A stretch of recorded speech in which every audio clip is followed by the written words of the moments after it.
We are honored to share with you our story of how and why Spirit of Aloha Temple and Nature Sanctuary was created. To help you truly understand the roots of this organization, we've distilled some of the highlights, turning points, and catalysts leading to 25 years of dedicated service with many more to come. Spirit of Aloha Temple was founded by Frederick Swaroop in 1994. As a child, Frederick grew up in a very stable, hardworking family with his 4 siblings, including his twin brother Edward. His parents instilled strong values, ethics, and hard work while encouraging service to humanity. Frederick started his first job at age 11 with the largest paper route in Pittsburgh and remained employed with several jobs all through high school. As a teenager, he was able to save enough money to travel through Europe for a summer on his own dime. Frederick's siblings also had a huge influence on his upbringing. His sister Jaya, who is 4 years older, was very passionate about yoga as a teenager before almost anyone in the Western world had even heard the word yoga. His sister Angel, a year younger than he, became a vegetarian by age 10 before their family had even heard of vegetarianism as a viable lifestyle. Over time, Angel successfully converted her entire family to a plant-based lifestyle. In 1970, bringing with him advanced placement credits in physics, calculus, trigonometry, and French, Frederick entered UC Berkeley, where he majored in mechanical engineering. His twin brother Edward also went to Berkeley, majoring in landscape architecture. It was during their second year at college that Edward died suddenly. It was a huge shock for his whole family. Somehow, when Edward died, Frederick was comforted by the knowledge that his brother was still with him in spirit and that death could not sever the bond they shared. Edward's death marked a huge shift in Frederick's consciousness and habits. Normally the more disorganized twin, Frederick became noticeably neater and began to express virtues that were characteristic of Edward, including a love of landscaping. Shortly after Eddie passed, white birds appeared on the windowsill of his room at their family home. Their mother Jeannie was certain this was a sign from Eddie that his soul was at peace. Shortly after, Frederick took a break from his studies to reevaluate his life path. He had already begun a meditation practice and was having very powerful experiences that he didn't quite know how to explain. These experiences sparked his curiosity and desire to deepen his understanding of the spiritual realm.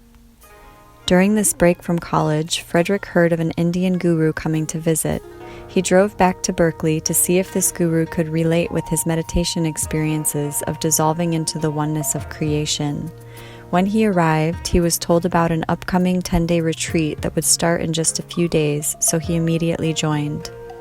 There, he met Swami Satchidananda, a direct disciple from the lineage of Master Shivananda, who gave him his first mantra initiation.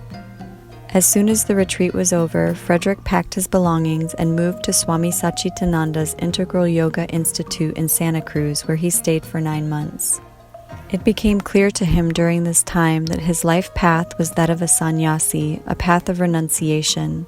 He desired nothing more than to be of service to God and humanity. After 9 months at the Santa Cruz Institute, Frederick moved to Connecticut to Swami Satchidananda's main ashram.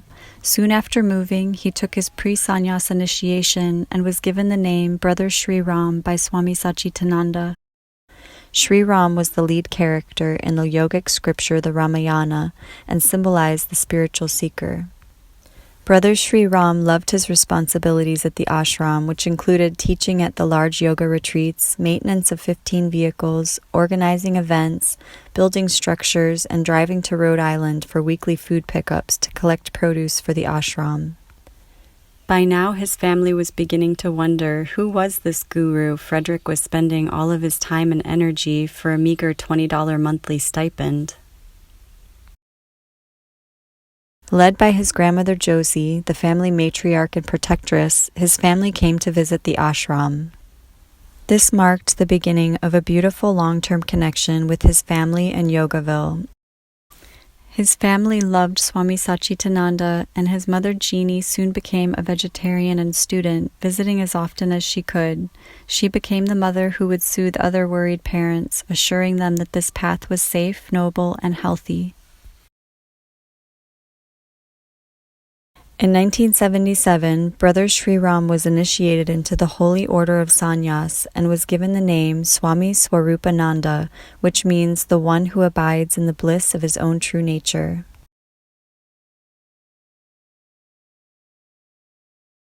Connecticut was very cold in the winter, and they could only grow food part of the year, so in 1979, the ashram relocated to Virginia and purchased 750 acres on the banks of the James River in the foothills of the Blue Ridge Mountains, with only one farmhouse to house the students.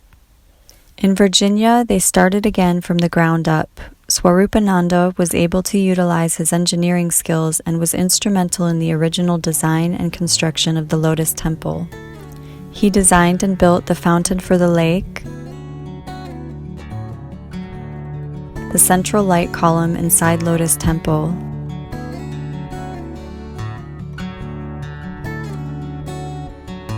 the Nataraj platform, irrigation systems and fire hydrants still in use today. He oversaw the purchase and maintenance of the ashram vehicles, including backhoes and bulldozers. There was a lot of hard work and long days of physical labor, but for Swaropananda it was truly a joy and pleasure to serve. He worked alongside his guru, lovingly referred to as Swamiji, who was also very hardworking and deeply involved at the ground level. Together, they laid out and cleared all of the main roads and sites, creating the foundation for what became Yogaville. Swamiji was considered the ashram's best bulldozer driver. Swaropananda remained very active and continually served in many capacities, including the role of programs director, Swamiji's personal mechanic, teaching accredited yoga and meditation courses at local colleges and the local prison, and volunteering for the Yogaville Fire Department. Occasionally, they would be called upon to help as first responders for fires in the area. Swaroop helped organize many events, including the opening Lotus dedication ceremony, a 3-day event with 3,000 attendees.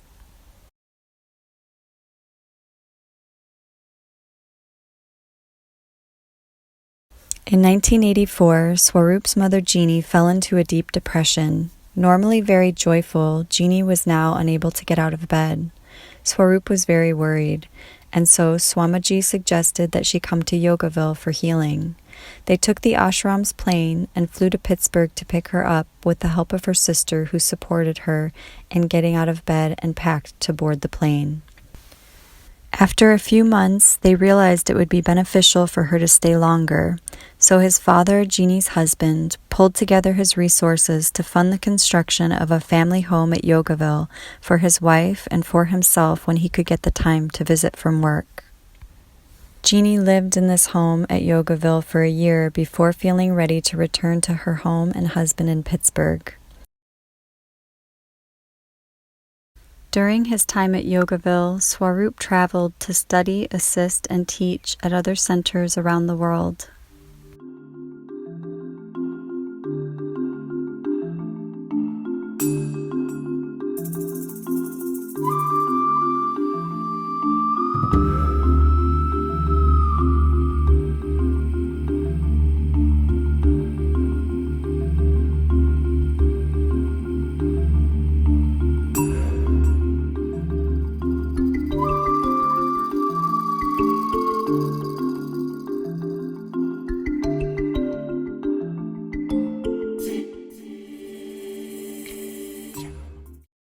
After 20 years with Swamiji, Swaroop felt a deep calling to take with him the beauty and teachings of Yogaville and create a new center.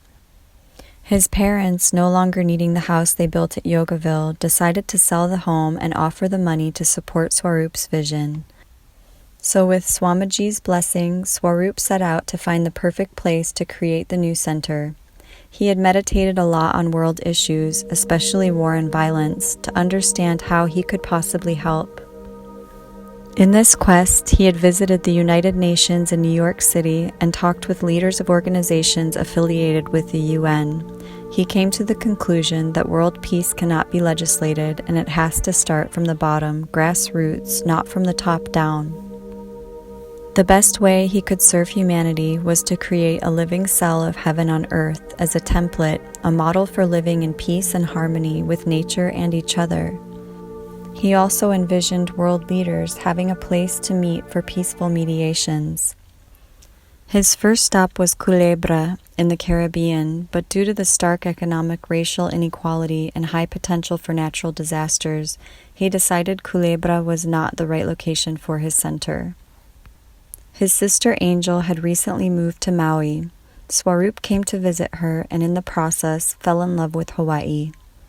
On a shoestring budget, Swaroop purchased the 11-acre plot in Haiku, Maui, with a looming balloon mortgage payment due in 5 years. When he first moved to the land, it was thick, dense jungle covered with vines and heavily sloping, with virtually no flat areas, no road, no utilities, and mosquito-infested.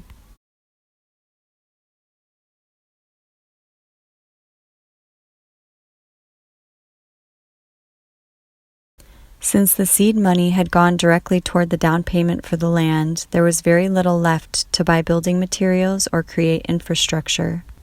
Relying on the help of friends who volunteered their time and labor, Swaroop slowly but surely made progress.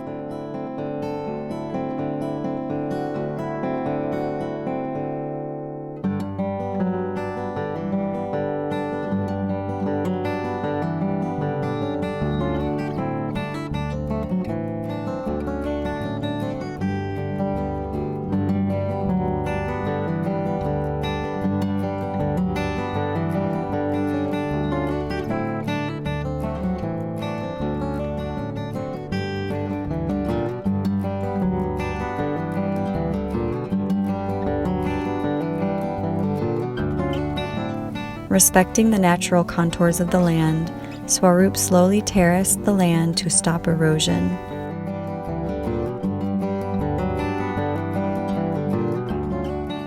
The ancient Lo'i fields were restored and preserved.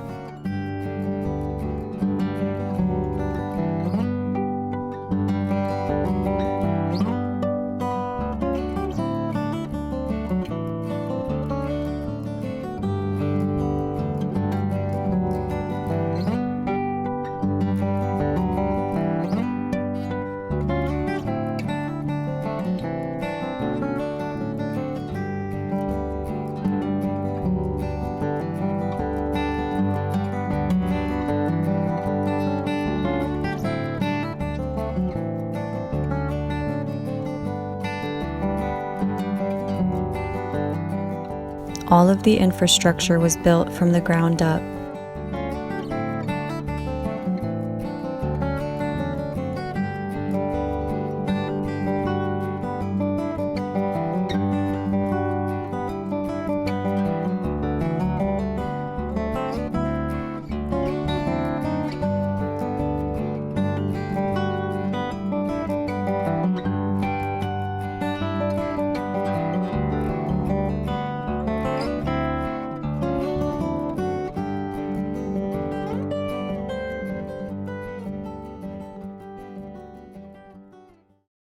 Even during these beginning years of intense work in the physical realm, Swaroop maintained a deep commitment to his spiritual mission. He managed to make time weekly to drive to Wailea to teach yoga, stress management, and meditation at the Grand Wailea Resort. After 3 years of hard work, Swaroop, with the help of his sister Angel, sponsored Swami Satchidananda to come bless the land and share his wisdom on Maui.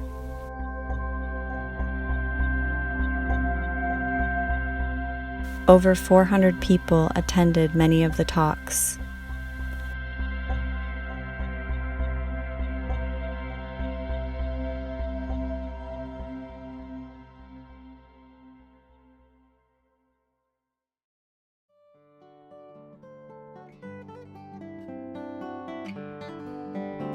Spirit of Aloha has continued to host many profound teachers in the spiritual community, as well as the occasional celebrity.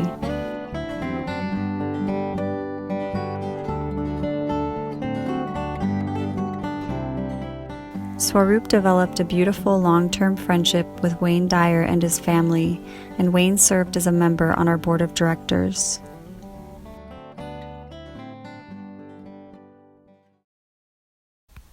After the first 5 years, the balloon mortgage payment was due. He tried seemingly every loan agency in existence, but without electricity, no one was willing to finance the loan. After exhausting all apparent resources, it seemed there was no hope. Then, with barely a month to spare, one of Swaroop's students directed him to a company who would possibly approve loans when no one else would. Miraculously, this company saved the day and rescued Spirit of Aloha from going under. Throughout the years, this land has had many supporters who believed in the vision.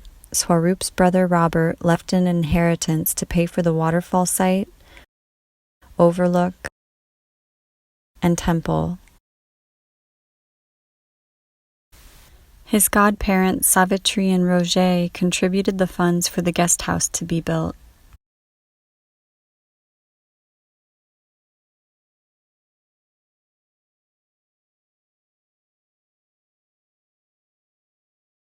His two sisters, Jaya and Angel, have both given their continual support, encouragement, and involvement in many ways. Active board members since the inception, they've lovingly served as continual advisors, financial supporters, and visionaries. Angel lived at the Spirit of Aloha for the first 5 years and brought knowledgeable friends who also greatly assisted. Swaroop's Hawaiian guru, Kumu Antipua, taught him the 12 values that are the essence of the Spirit of Aloha. Our restored lo'i are dedicated in her memory. As for Jeannie, their mother, she was able to spend the last year of her life with her family at Spirit of Aloha.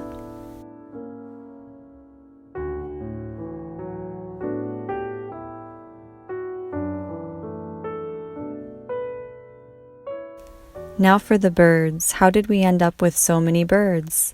2 years after securing the land, a male peacock appeared. Swaroop was very pleased since he had raised peacocks at the ashram and felt a strong affinity for them.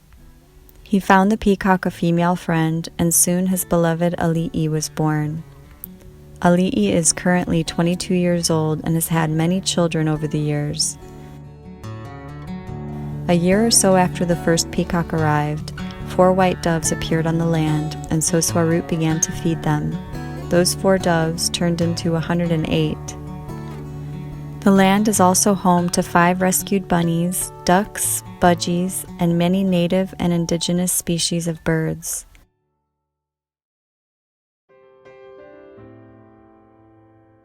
The birds have become an unexpected blessing and theme at Spirit of Aloha, attracting and inspiring visitors with their beauty, freedom, and grace. Spirit of Aloha is registered as an official National Wildlife Federation bird sanctuary.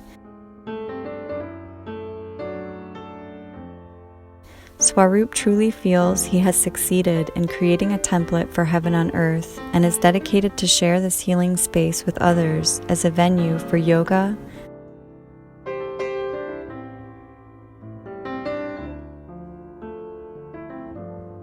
meditation, private sacred events, permaculture, spiritually based workshops, plant-based nutrition, and tours.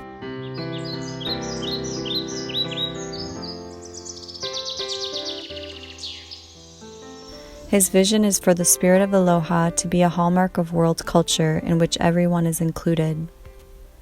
Swaroop created a trust so that this land and its mission will be maintained in perpetuity as a spiritual service organization and nature sanctuary. In fulfilling his life's mission, Swaroop felt called to bridge his scientific and spiritual background and to show that science and spirituality are far from separate and unrelated. They validate and support each other's existence. He wrote a book titled The Scientific Proof of God, Unified Field Theory Revealed, which can be purchased on Amazon, or you can watch the full film on YouTube. New York Times bestselling author Marcy Shimoff states, in his groundbreaking book, Frederick Swaroop Honig takes difficult concepts about quantum physics and the functioning of the universe and explains them in simple language that anyone can understand. He integrates science and consciousness and shows us how this information contains the very core of our purpose on this planet. This is an inspiring read that leaves us with hope about our lives and the goodness of this world.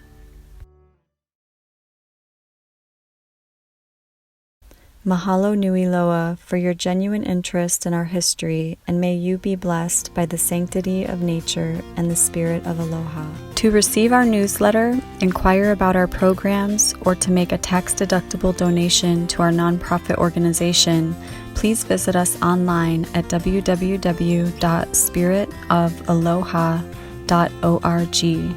Mahalo nui loa.